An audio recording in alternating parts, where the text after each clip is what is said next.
it just me, or is it like sometimes your hair just doesn't cooperate? And I already know I'm kind of lucky because I have straight hair, but honestly, can this please like not be so annoying? Thanks.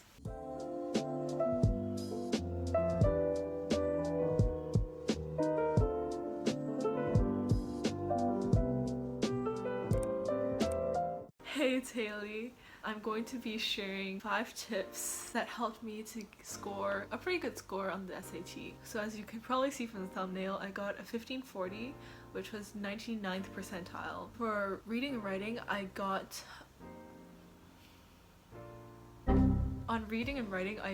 a 740, and then on maths I got 800. I'll first share how I kind of studied for this.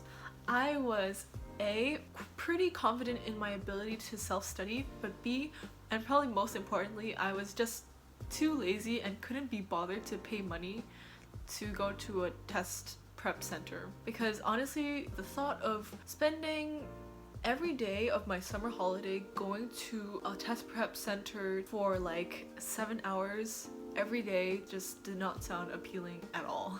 So how I studied was basically self-studying, and it's honestly crazy the lengths people will go to just for that perfect 1600. Here's a bit of myth busting, I guess. You do not need a 1600 to get into a good university. I'm sure this has been debunked many times, but if you're kind of new to the college admissions process, I just want you to know that even the top universities, all they are looking for is to know that you are proficient in basic skills for English, like reading and writing, and maths, so you can do decent maths. They are only looking at the SAT as a benchmark for admission to see whether you're qualified or not. I've heard of people with what you call low scores get into top universities like the Ivy League.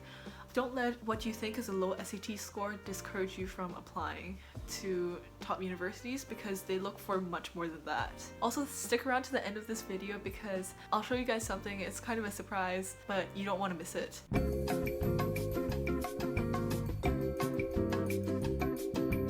I'll just share 2 really good resources that I used for studying for the SAT. The first one is Khan Academy. You can't get any better than that. It's 100% free. They have a section just dedicated to studying for the SAT. They have a lot of free practice tests. You can do as many practice questions as you want as well. It's just the best. The second resource I used was Prep Scholar. I didn't pay for any services. All I did was read through all of their vlogs about the SAT and ACT. There are so many. It's so comprehensive. I highly recommend you check it out. And I'll probably put a link down at the description as well, along with Khan Academy.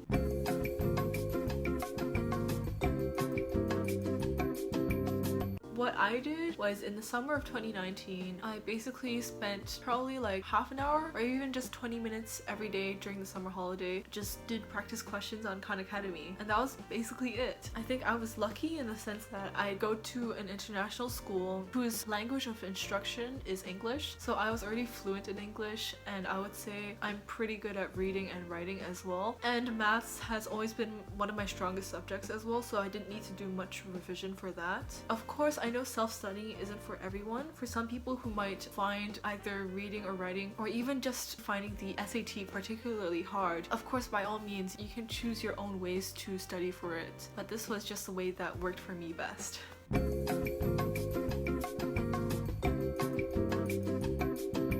Here are the tips and tricks that I use that helped me the most in studying for the SAT. The first one, and probably the most important one, is to eliminate as many answers as you can. If there isn't an answer that comes out to you straight away, then you might find yourself having to eliminate wrong answers first. Oftentimes there are at least 2 answers that at the first glance are completely wrong, especially for writing. I think those are more easy to pick out, since you can tell the ones that are grammatically incorrect pretty easily if you are fluent in English. When you might be deciding between 1 or 2 choices that you're completely stuck on, it helps when you try to think of which one is more right.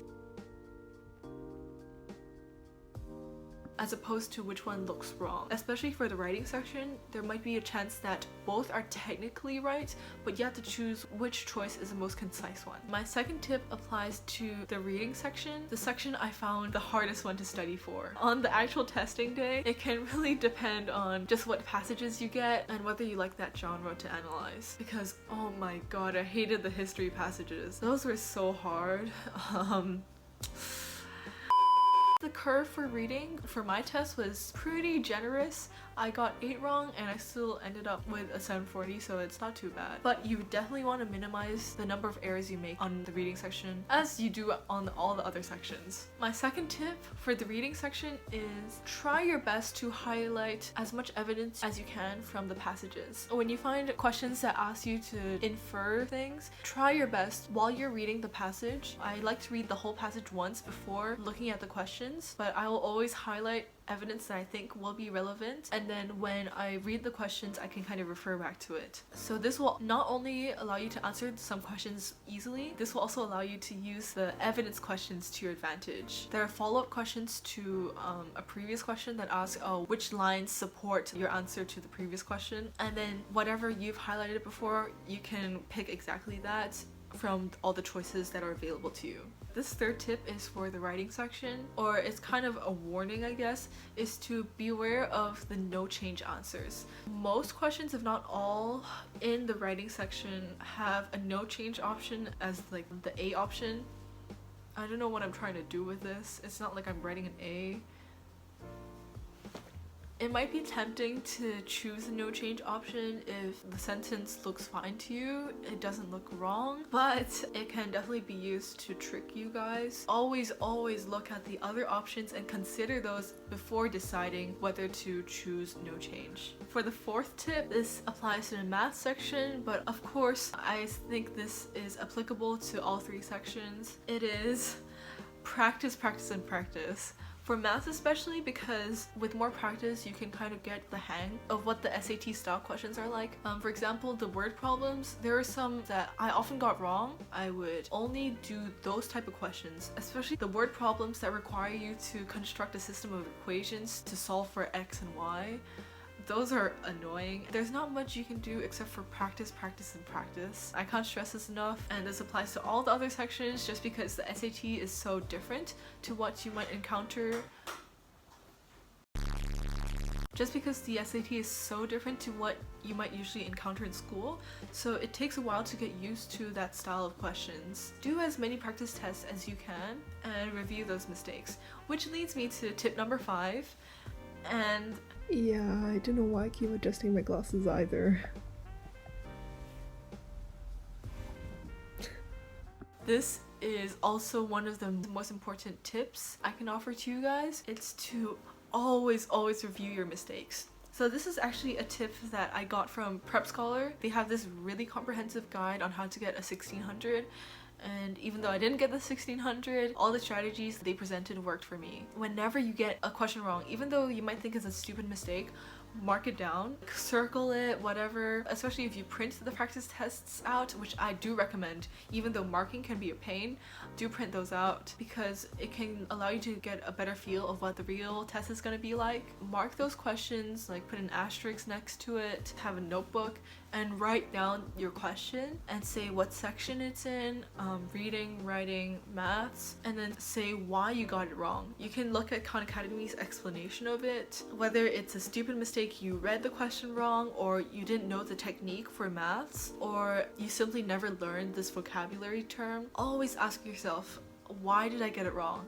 And then after you write, why did I get it wrong? Ask yourself again, write down why, and then answer that, and then why, until you get to the very bottom of the problem. Then you'll know what areas you need to pay attention to. And by areas, I don't mean the different sections, I mean exactly what you got wrong. A surprise that I have for you guys is the spreadsheet that I used to record down all of the answers that I got wrong and the reasons I got them wrong. I've included a link in the description below that includes the spreadsheet that I used of keeping the system of all the answers I got wrong. I didn't copy the questions and the answers, I just marked down why I got each question wrong. I did this for the Khan Academy questions as well as the practice test, like the official practice tests. So yeah, it really helped me a lot. So I hope that by sharing my spreadsheet with you, it might help you as well for your studying for the SAT. This is my guide to crushing the SAT from someone who scored at the 99th percentile or 1540. I hope this helped you guys because all the tips that I gave are things that you can achieve very easily and don't require too much work. If this helped you and if you'd like to see more videos about school advice, college prep, and anything you'd like me to make videos about, feel free to subscribe, leave a comment, and give this video a like because that'd be really cool. And also let me know what videos you'd like me to make in the future because honestly filming these videos are really fun. Thank you for watching and I'll see you guys in the next video. Bye!